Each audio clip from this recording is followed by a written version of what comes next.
That night should have been quiet. Instead, it became the reason I still sleep with every light on.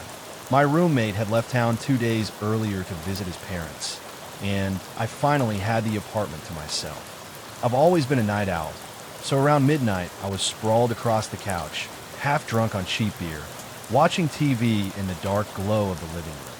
That's when I heard it. A soft thud. Not loud, not dramatic, just heavy enough to sound like someone shifting their weight upstairs. At first, I ignored it. My brain almost refused to process it, because normally it wouldn't oppose. Just been my roommate moving around. But then reality hit me like ice water. He wasn't home. I slowly muted the TV. The apartment fell into complete silence. For several seconds, nothing happened. I stared at the ceiling, tried to convince myself it was the pipes, the walls, literally anything else. I even laughed under my breath at how paranoid I was being. Then another thump echoed above me. This time it was followed by footsteps. Slow, careful, deliberate. Each step creaked across the floor, directly over my head, like whoever was up there was trying not to be heard. My entire body locked up. I stood from the couch, so quickly I almost knocked over my beer and moved toward the staircase. The sound continued, soft, dragging footsteps crossing the upstairs hallway. I called my roommate's name anyway. No answer, but the footsteps stopped the exact second I spoke. That silence was somehow worse. Every instinct in my body screamed not to go upstairs, but I grabbed the nearest thing I could use as a weapon, a metal flashlight, and started climbing the stairs one at a time. The hallway light flicked on. Empty, completely empty. But at the far end of the hallway, my roommate's bedroom door was wide open. My stomach dropped instantly. I knew for a fact that door had been closed since the day he left. I never went in there. There was absolutely no reason it should have been open now. The hallway suddenly felt colder. I could hear my own heartbeat pounding in my ears as I slowly walked toward the room. Every shadow looked wrong. Every corner felt occupied. And then I noticed something that made my skin crawl. The bedroom light was off, but I could hear breathing. Very faint, very slow. I froze in the doorway and stared into the darkness of the room, waiting for my eyes to adjust. The room looked normal at first glance. Clean bed, desk untouched, closet shut. Then I realized the breathing wasn't coming from the room. It was coming from directly behind me in the hallway. I spun around so fast I nearly fell. Nothing. Nobody there. But the upstairs air suddenly smelled strange. Damp. Metallic. Like wet clothes and rust. I checked every room after that. Closets. Bathrooms. Underbeds. Nothing was missing. Nothing looked disturbed. And every window was locked from the inside. But I never shook the feeling that someone had been standing inches behind me in that hallway. Watching. I didn't sleep at all that night. I sat downstairs until sunrise with every light in the apartment turned on and a kitchen knife beside me. What still terrifies me is what happened 2 days later when my roommate finally came home.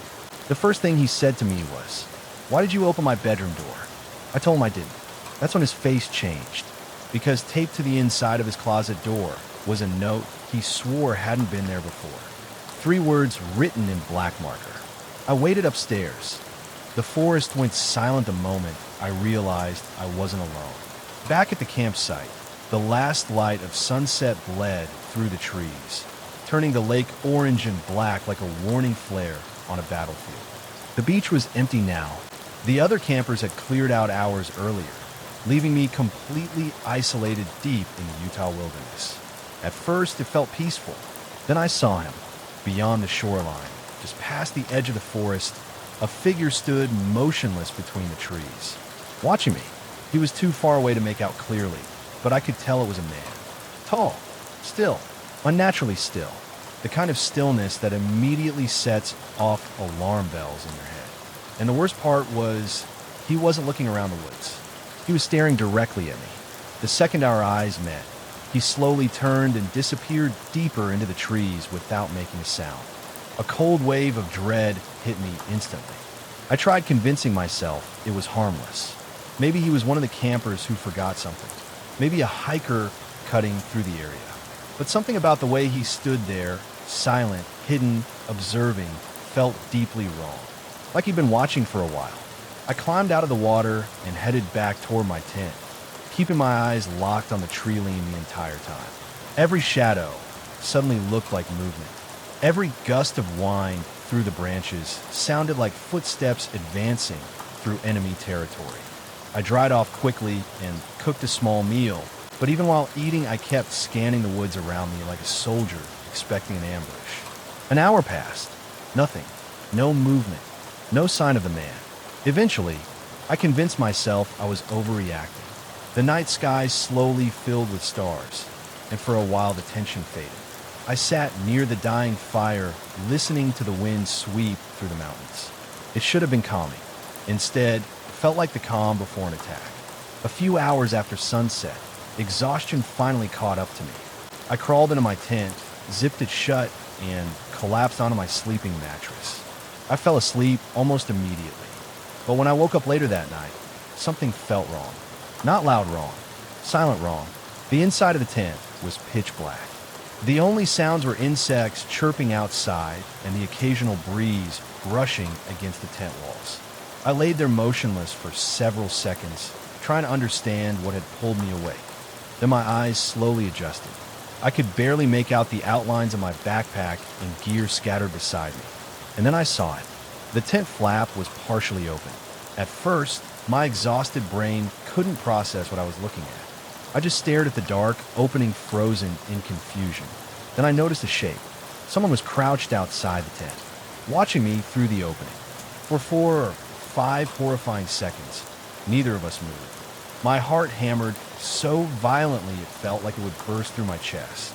Then the figure leaned slightly closer, and I saw his eyes. Cold, unblinking, locked onto mine. Pure adrenaline exploded through my body. I grabbed the can of bear spray beside my sleeping bag and fired directly into the opening. The man screamed and stumbled backward as the spray filled the tent. I started choking instantly, my eyes burning so badly I could barely see. Outside, I heard frantic footsteps crashing through the woods. He was running. I scrambled through my backpack half blind, grabbed my pocket knife, and burst out of the tent ready to fight for my life. But the forest was empty. No movement, no flashlight, no sound except the wind moving through the trees. The guy had vanished into the darkness like he'd never been there at all. I didn't waste another second. Still coughing from the bear spray, I threw my gear together as fast as I could and used my handheld GPS to navigate straight back toward my car without even taking the main trail. Every second in those woods felt like I was being hunted.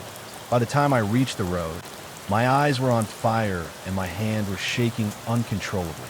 I called the police and waited inside my locked vehicle until they arrived. They searched the area but found nothing. No footprints, no campsite nearby, no sign that anyone else had even been there. But I know what I saw staring into my tent that night, and whatever that man wanted from me. I don't think it was robbery. After that experience, I didn't go camping again for a very long time. I work the night shift at a gas station now, and until recently, I thought nothing could feel creepier than that night in the woods. I was wrong. That shift started like every other. I clocked in at 8 p.m., took over for the day worker, and settled into the usual overnight routine. For the first few hours, customers still came through regularly. People buying snacks, cigarettes, or paying cash for gas before heading back onto the highway. But after midnight, the place became a ghost town. The silence inside the store always felt strange around that hour. The buzzing fluorescent lights, the hum of refrigerators, the empty parking lot outside. It all created this eerie feeling like the world had stopped moving. Around 1 a.m., a car finally pulled into one of the parking spaces near the entrance. That immediately caught my attention. Most late-night customers never parked. They pumped gas and left within minutes. Anyone actually sitting outside this late instantly stood out. I straightened up behind the counter, trying to shake the exhaustion from my face while waiting for the driver to come inside. But they didn't. Minutes passed. The car remained parked. I leaned forward and tried looking through the glass doors, but the reflections from the lights made it impossible to see clearly inside the vehicle. Maybe they were sleeping, maybe checking directions. I stopped paying attention after a while and sat back down scrolling through random articles on my phone to kill time. Probably 20 minutes passed. No sound, No door chime. Nothing. Then I looked up, and my heart nearly stopped. A man was already inside the store, standing halfway down one of the aisles, watching me. That's when I noticed something that made my stomach drop. The car was still sitting in the parking space, but the man had walked straight past it. He crossed the edge of the gas station lot and disappeared down the empty road on foot without even looking back once. Within seconds, the darkness swallowed him completely. Every alarm in my head started going off. I immediately rushed over to the security monitors to figure out how the hell he had gotten inside without me hearing the door chime. It only took about a minute to find him on camera. The footage showed the man slowly climbing out of the parked car before casually walking around to the backside of the gas station. There were no cameras covering that area because the rear employee entrance was technically never locked. Since the station stayed open 24/7, workers constantly moved in and out through there. But what terrified me wasn't how he got inside. It was the timeline. There was a full 15-minute gap between the moment he disappeared behind the building and the moment he silently appeared inside the store staring at me from the aisle. 15 minutes. Doing what? Hiding where? Watching me? The police arrived shortly afterward and searched the area. Eventually, they traced the car back to a vehicle reported stolen several months earlier. But they never identified the man or figured out exactly what he intended to do that night. Honestly, I don't think I want to know.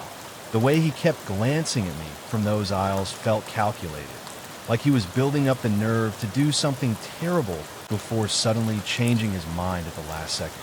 And to this day, I still think I got incredibly lucky, because whatever plan that guy had walking into that gas station, I don't think robbery was part of it. This next story happened years ago when I was 13. It was summer break, and my entire life revolved around staying up late playing PS3, watching TV, and avoiding boredom at all costs. Normally, I'd hang out with friends outside, but this particular day, heavy rain had trapped me indoors. The house felt unusually empty. My dad worked late shifts and rarely got home before 10 p.m. My mom was a nurse with unpredictable hours, so most nights, I ended up alone for at least a few hours. That evening, around 7, I paused my game and went to the kitchen to make food. That's when someone knocked on the front door. The sound immediately made me nervous. Even as a kid, I hated answering the door when I was alone. Usually if I stayed quiet long enough, whoever it was would eventually leave. But this person didn't. The knocking came again, and again, louder this time. I slowly crept toward the door and peeked through the peephole, expecting maybe a neighbor or someone I recognized. Instead, I saw a police officer standing on our porch. Rain poured off the brim of his hat while he scanned the neighborhood, waiting for me to answer. Instantly, panic set in. I felt trapped, like I had no choice now. I carefully opened the door, just enough to speak to him. The cold air rushed inside as rain hammered the porch behind him. My eyes immediately locked onto the gun at his hip, and being only 13 years old, I suddenly felt terrified for no reason I could explain. The officer asked my name calmly before reassuring me that everything was okay. "You're not in trouble," he said with a smile. But something about him felt wrong. Very wrong. His uniform looked dirty and wrinkled like it hadn't been washed in weeks. His face was pale and exhausted, and when he smiled, I noticed his teeth were badly rotted and yellow. It didn't look like any police officer I'd ever seen before. He noticed my hesitation immediately. That's when his tone changed. More urgent, more aggressive. He told me he needed to come inside and search the house. My heart started pounding. Every instinct in my body suddenly screamed at me that this man wasn't real. Then I noticed the biggest red flag of all. There was no police car anywhere outside. No flashing lights. No partner. Nothing. Just him standing alone in the rain. The second he stepped toward the doorway, I slammed the door shut and locked it. Instantly, something massive crashed against the other side hard enough to shake the entire frame. I stumbled backward in panic. He started slamming against the door over and over with terrifying force, like he was trying to break it down before I could react. I sprinted to the home phone and dialed 911 while practically choking on my own words. I was crying so hard the operator could barely understand me. But the man outside never stopped. Even after I called the police, he kept pounding on the door nonstop.